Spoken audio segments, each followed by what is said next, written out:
The cleanup came after they had already rounded up the survivors. The ones who lived were stripped and caged. Reverse engineering squads returned.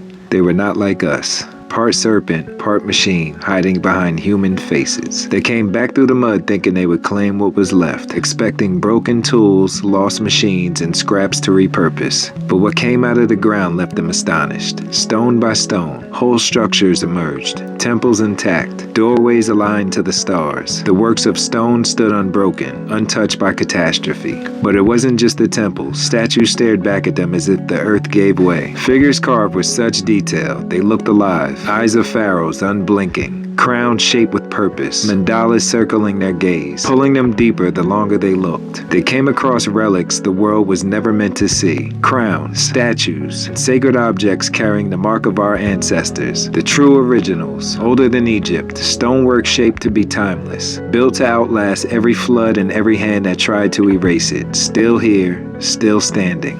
The invaders lifted these pieces in silence, their serpent sense faltering, their machine thoughts stuttering. They were holding memory, living records carved and cast by hands guided from the Most High. Because once you trace the line from these relics to the Nile, their tale of beginnings fall apart. Egypt was not the source, it was an echo. The teacher stood here long before the student. That truth left them shaken, so they did what parasites do. They copied, they cataloged, they stole, they rewrote, they paraded fragments as if they had been the creators. But the earth remembers. The covenant was carved too deep. The flame in those chambers was never theirs to keep. It was devotion, a promise between our ancestors and the Most High. And this is why it is imperative for them to make us prisoners of war.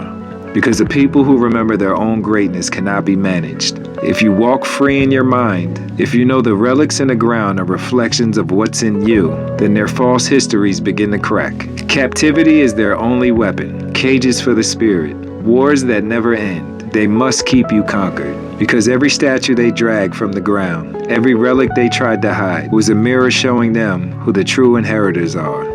At first, they recorded their findings with a kind of respect. That respect soon turned to envy to resentment, and from resentment grew a hatred for the indigenous human spirit they could never erase. Just take a good look. This video was only a spark.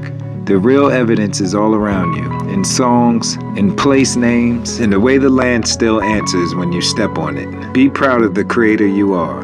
There's no way you build all of this and stay captive for an eternity. You are greatness carried in 1,000 names and 1,000 wars. They split you, stamp labels, Cherokee, Choctaw, Chippewa, Arawak, Washita. They renamed you again and again to make the pieces small. They sold those pieces to a market of forgetting, trapped in the bioelectric slave trade of their time. But listen, the names are many and the blood remembers one truth. You are one people, children of the sun, keepers of the sacred flame.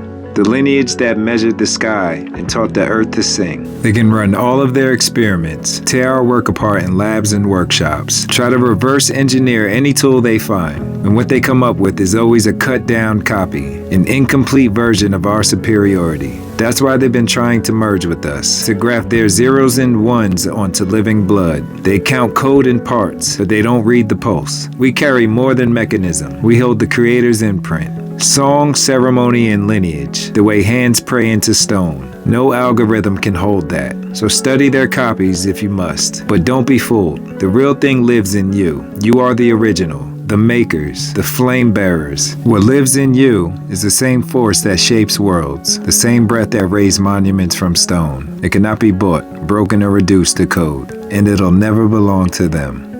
In Lakesh.